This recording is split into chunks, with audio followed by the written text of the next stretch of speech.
basically, to make a long story short, one of my coworkers came to work sick, so I'm freaking out. Yeah, that's one thing we were talking about. I mean, even aside from, the pandemic, going to work sick is not a not a nice thing to be doing. You don't want to give your germs to other people. Just some courtesy. And it's so funny because I saw a funny parody of it by College Humor where it's like, oh, but if I don't show up, I can bring the whole team down. If you show up when you're sick, you're gonna bring the whole team down. Yeah, when the whole team gets what you got. Yeah, because it's like, where is everyone? Oh, they've all got the flu. Ned! Damn it, Carl! Why is it always you? People have gone so crazy with the masks in both directions, but I was kind of hoping that one of the things that would come out of the pandemic is just the idea that if you're not feeling well and you still need to go out, you need to go to the store or whatever, then, put on a mask and maybe you'll protect other people. And even if the mask doesn't work for whatever it is that you have, at the very least, it'll be a signal to other people, to give you some space. So. Yeah. Like there's that story about how all these doctors are coming in and saying that Joe Rogan is spreading disinformation and medical knowledge. And then it turns out only a handful of them have actual legitimate medical degrees. And it's not even in things like virology. Oh, yeah. Yeah, that's one of the stories coming up on the podcast. Yeah. Spoiler alert. And since I prepped the podcast, that signature count has gone up to 1,000. But I don't think there are that many more physicians. It's just, randos just signing the petition. Oh, yeah. Compare that to the Great Barrington petition, which is, what was it, like 14,000 practicing physicians who signed it, in addition to tens of thousands of PhD scientists and hundreds of thousands of concerned citizens. So, far more people, like 400 times as many actual physicians signed that as signed, this Joe Rogan petition. But that was medical misinformation. Yet, look, there's these 270, totally science people, not at all randos on the internet. That means, it's misinformation and they need to take him down. I think, what is the biggest proof that contrary to popular belief, that whole saying, once you're a criminal, you're always a criminal? Look at David Berkowitz, a.k.a. the Son of Sam. He was a complete and utter psychopath. He killed a lot of innocent people. And guess what happened when he was in jail after a couple decades? He's pulled a complete 180. According to guards that work with him and all that, he's like the nicest, friendly guy in there. He has legitimate remorse for all the actions he did. And in fact, he's been offered parole multiple times, and he denies it because he says, listen, I committed a terrible action in my life, and I need to stay in here in order to at least pay for it, So yeah, people can indeed change. And well, then again, that's the problem with schools in general. The problem is it's a one-size-fits-all attitude. It's like, yes, some students need that structure. They need to, be forced to sit down in a desk and listen to a lecture over and over again, and then when the lecture's over, they got to do 30 minutes of homework in order to get it. Some students learn like that, but guess what? A lot of kids don't learn like that. Well, that's what they've found out with COVID. Some students do well, just going from home in the e-learning environment over Zoom, and some don't because, when my daughter, when they had said that, she was like, yay, I don't actually have to go into school. I just take it over the internet. 2 weeks later, she was like, I never thought I'd say this, but I want to go back to school. I'm pretty sure she missed other stuff about school. It's not that she wanted to sit in a classroom. I'm pretty sure she missed her friends, her after-school activities, Yeah, it was that too, but she was saying that, like, it's a lot easier to do things like get the teacher's attention. The teacher can, be a little more preemptive because, she can look around the room and tell who's having difficulty, things like that. And it's just, you have a little more of a back and forth and more of the attention with the teacher than you do over Zoom. Yeah, though she still picks that one student who clearly doesn't know the answer to the question and doesn't want to be called on. Meanwhile, you know the answer, but she picks him anyway. Yeah, I never understood why they thought that was doing any good. Yeah, I like how John Stossel brought that up. It's like where he was basically like, listen, every time the FDA says, we now approve this drug and we guarantee it'll save 50,000 lives every year, well, that just means 50,000 people died slow, painful deaths because you refuse to approve it for bullcrap reasons. Yep. And I think you mentioned, too, it's like, like 99.9% of the drugs that are even approved from the FDA, it's been proven beyond a shadow of a doubt that they are safe to take for human consumption. They're just testing for efficacy reasons. Yeah, they do the 3 phases, and phase 1 is the safety testing.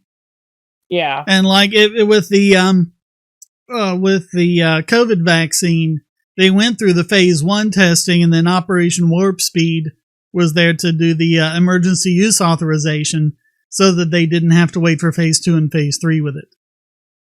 Yeah. But I mean, that was all that you had to do before 1962 with the Kefauver-Harris amendments. Then they passed those amendments, and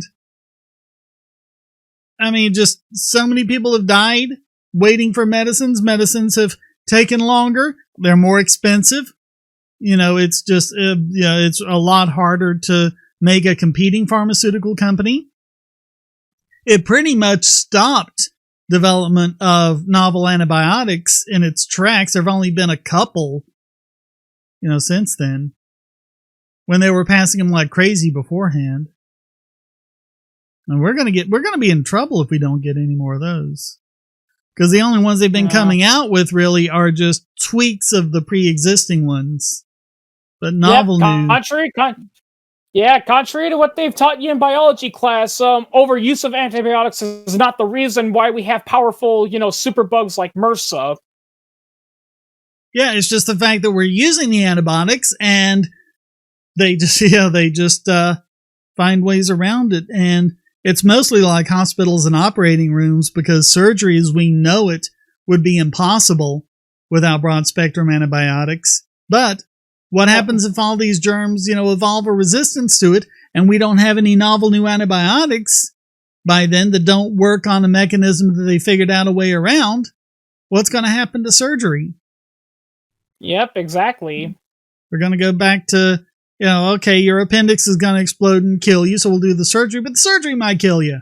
I forget the doctor's name, but there was this one doctor back in the 19th century that was the one everyone was going to learn how to do it properly, because if he amputated your leg, he would only kill like 1 out of every 8 patients or 1 out of every 10 patients or something like that. And you're like, well, that's terrible. It's like, but everyone else was killing 1 out of 4. So, yep. He was better than everyone else at the time. Yep. Yeah, you got to remember he was also living during a time when if you told someone you need to wash your hands after you use the bathroom and all that, they'd feel insulted by you. Yeah. Yeah. Yeah, or hey, if you're handling corpses, maybe wash your hands before delivering a baby. Ignaz Semmelweis basically got, drummed out of the whole industry for, guess what, medical misinformation. How dare you? And he basically died in disgrace, even though he was right. Yeah. Yeah, we mentioned that in the live stream before YouTube took it down. That's the reason why germ theory of war, that's the reason why germ theory of disease, took forever to get off the ground. It's because people were so snobbish they could not accept the fact that, we've got these filthy pathogens on our hands? That's impossible. We're upperclassmen. We're not dirty and contaminated. I should do a quickie on that. Let me write that down. Yeah. Yeah, take note, bacteriophages aren't broad spectrum. They have to target a specific bacteria. It's another thing that a lot of science fiction and, medical thrillers do a lot with viruses is that they treat vaccines as if they're cures. It's like, no, vaccines are preventative. Sometimes, like, if you get the disease, and it depends on the disease and it depends on the vaccine, but sometimes if you get the disease, they'll go ahead and give you the vaccine because the vaccine isn't just like faking the virus or bacteria or whatever it is. It's also giving your immune system everything it needs to kick into gear and fight it off properly. As I said in one of the deleted videos that YouTube didn't like, there's a difference between the innate immune system and the adaptive immune system. And it's the innate immune system that, floods your lungs and causes the inflammation that kills you with COVID. But the adaptive immune system is a lot smarter about that, and that's what, makes the antibodies and everything else. So if you can get your adaptive immune system working against something so that your innate immune system doesn't have to do as much. Yeah, just remember, next time there's a negative Nancy saying that, Christmas is all about corporate consumerism, it used to be a lot worse. Yeah, Tom Lehrer actually did a song back in the 50s about how corporate it all was. Is Tom Lehrer still alive? Hark the Herald Tribune sings, advertising wondrous things. God rest ye merry merchants, may ye make the Yuletide pay. Angels we have heard on high, tell us to go out and buy. I can sing that because all his stuff is public domain now. Oh, wow. Tom Lehrer is still alive at 93. Damn. Yeah, he's in his 90s. Still going. Speaking of musicians, Tia Gopher, Meatloaf died 2 days ago. I heard about that. Yeah, did they ever release a cause of death? No, they just said he died. Because I seem to remember he had something, I don't know if it was diabetes or what, but I seem to remember he had something. Well, like he was he was 74, so who knows? No, I mean for like decades. There were a couple of times he'd like collapse on stage and they'd have to take him off for a treatment for something. I don't remember what it was. Shane, if there is a heaven, you know what I hope is happening right now? God is forcing Meatloaf and Isaac Hayes to sing the South Park song "Love Gravy" with Meredith Baxter Burney. I was about to say that God forcing people isn't very like him, but then I remembered. Wait, no, it is. Have you read the Old Testament? Yeah. Yeah. How many times did he freeze the Pharaoh's heart? Why did he harden Pharaoh's heart? That part never made any sense to me. Yeah, exactly. It's like, Satan, why were you banished from heaven into hell? Well, it all started a long time ago. Damn it, that Pharaoh isn't listening to me. Why won't he listen to me? Who keeps hardening his heart? And Satan's like, you did that. Yeah. Satan, you're banished to hell forever. Yep. I mean, if he wanted Moses and his people to be free so badly, why do that? Why not just, let the Pharaoh go? Oh, sure, do whatever you want. I don't care. Yeah, as Penn Jillette pointed out in his episode about the Bible, why didn't he just show up and smack the Pharaoh? Because God works in mysterious ways. Oh, yeah. God works in stupid, psychopathic ways. Yeah, it's another way of saying, we have no idea, but we'll just roll with it. Yeah, you gotta have some way of writing all that off. That way, when you're right, and when you're wrong, you're still right. Let the raucous sleigh bells jingle. Hail our dear old friend Kris Kringle, driving his reindeer across the sky. Don't stand underneath when they fly by. Yes, I'm singing Christmas carols in January. I'm surprised. Hey, in Russia they celebrate Christmas in January. No, they don't have Santa Claus. They have something that translates to Father Winter or something like that. Does it have something to do with how they only recently switched from the Julian calendar or something? Yeah, it's where Christmas was on the Julian calendar. Yeah, if I recall correctly, Russia didn't adopt the Gregorian calendar until after the communists took over. Yeah, I want to say it was like the 1920s or something. Yeah. I actually read somewhere that they actually lost a battle in World War I because of it, because they got information from a German, agent that they were going to launch an attack, on this day, but there was one little problem. When they translated it to the officers, they used the Julian calendar rather than the Gregorian calendar, so they got it way off late and they were caught off guard. Yeah, they were 11 days off. Yeah. Damn. There's been a lot of confusion like that. I still maintain, one of the things about North Carolina history is the mystery of the Mecklenburg Declaration of Independence, May 20th, 1775. And on May 31st, 1775, they passed the Mecklenburg Resolves. Why would they do that if they just passed the Mecklenburg Declaration? Well, May 20th on the Julian calendar is May 31st on the Gregorian calendar, and I think that's just the same thing that people are misremembering as something else or whatever. And I also maintain there's no real mystery behind the disappearance of the lost colony. They went off with a Croatoan and became the Lumbee. Oh, yeah, exactly. Yeah. How is that not completely obvious? But I mean, every North Carolina school child is told about this great big mystery of the lost colony, and you can, go over to Roanoke, and, every year they do this big drama about the lost colony, and what happened, we'll probably never know. It's like, on. We actually do know from genetics because they've done, because like you said, they've done genetic tests on a lot of Lumbee people, and they found out that even the ones who are quote unquote pure and have been, Lumbee, for many generations, they have Anglo-European genetics in them, which means that that their great grandfather married a woman from the Roanoke tribe after they ran out of food, and they realized, hey, we got to go to the Indians for help. And they probably just moved inland because it was too difficult to grow food on Roanoke Island. So, yeah, it's kind of like those people like to talk about the mysteries of the Bermuda Triangle. It's like, what caused this ship to disappear? It's got to be this or a sinkhole. It's like, or it could have just been a sea storm. It could have just been the fact that just because of the way it's situated, it's a great way to get to a lot of European countries from the Caribbean. And so just a lot of ships are going through that area. Yeah. Yep, a lot of ships go through the area. One out of every, 1,000 or something disappears. Yeah, if I recall correctly, they've done studies and they've actually found that the Bermuda Triangle does not have more disappearances.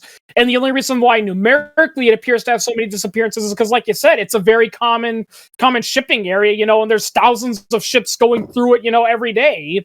Well, and let's face it, the people who are pushing it aren't exactly that accurate about what they consider inside the Bermuda Triangle. Something happens, 100 miles out, they'll count it as one even though it's technically outside of it. Close enough. If I recall correctly, Flight 19, they actually disappeared. Their final transmission was traced, like a couple miles out of the Bermuda Triangle.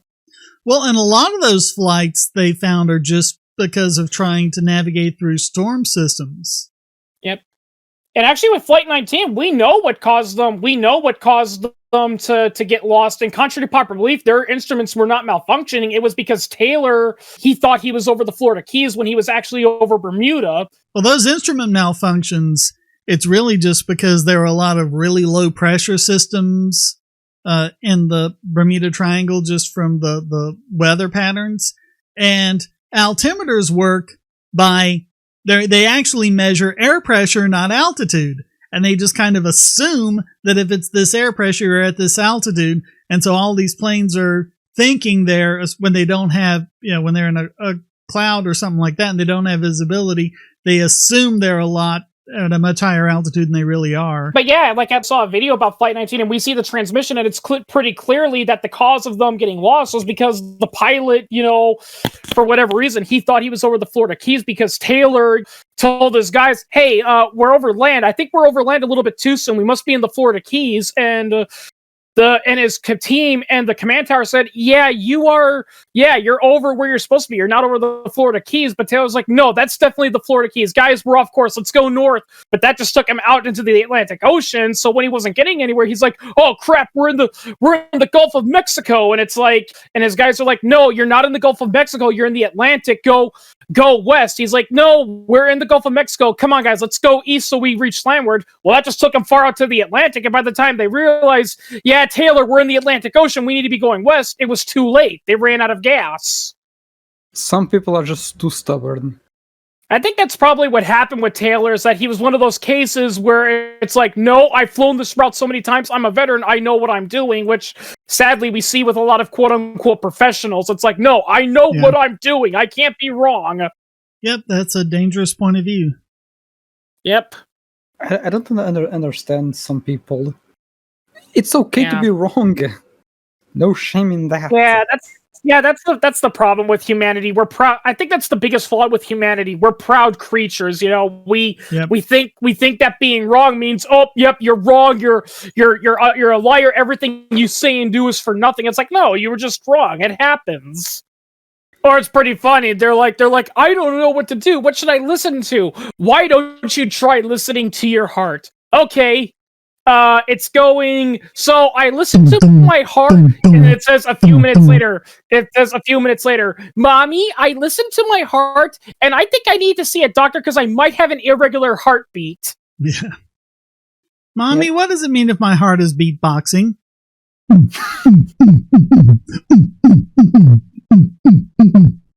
Yeah. That's actually another misconception about the Middle Ages is that they didn't use, is that because they didn't have access to protection, like almost every family had like 20,000 kids, you know, due to a combination of that. That's actually not true. They actually did have contraceptives back then, you know.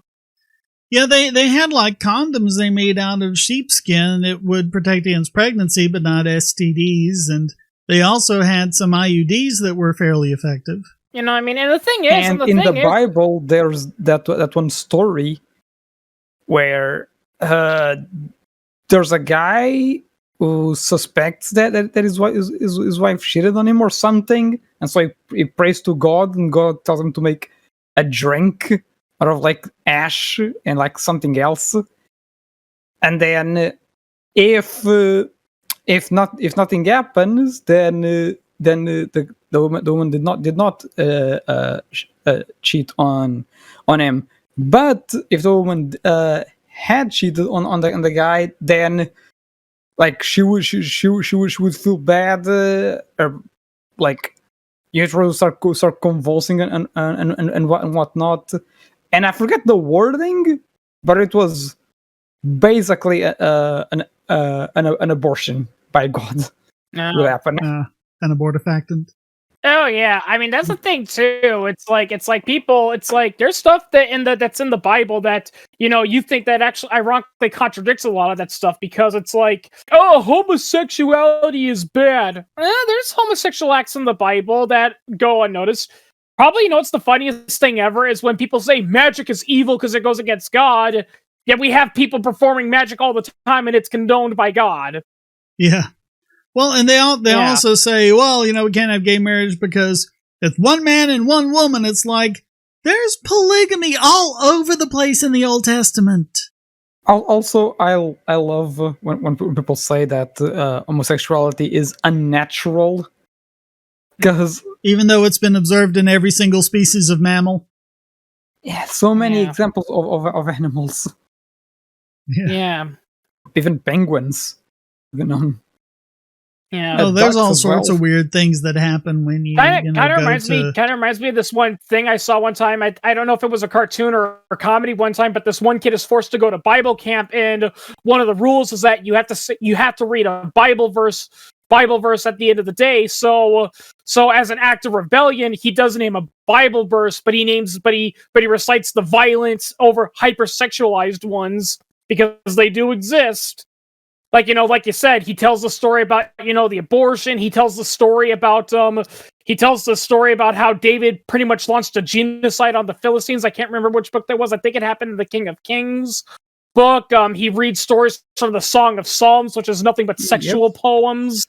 Yeah, just stuff like that. That's hot there. Yeah.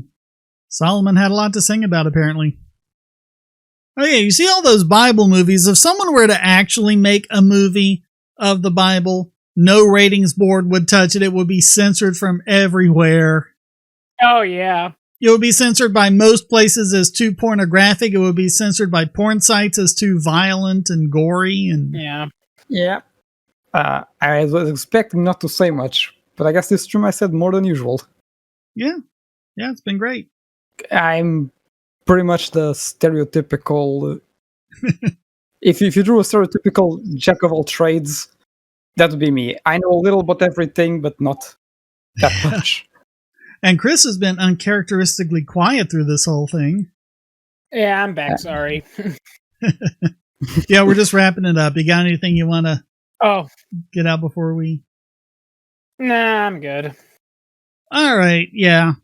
I'm about to fall over asleep anyway. It's been a long week and lots of crazy stuff has happened. I just want to say that YouTube is a bunch of purveyors of misinformation, and you know, they support lies and they stop people like me from getting the truth out. So at least we have Odyssey that I can do this with. Hopefully more people will be watching here. So I appreciate the ones who did watch, and I appreciate Darth Fenrir and Tia Gopher for joining me. And thank you so much for watching. Until next time, stay strong and be free.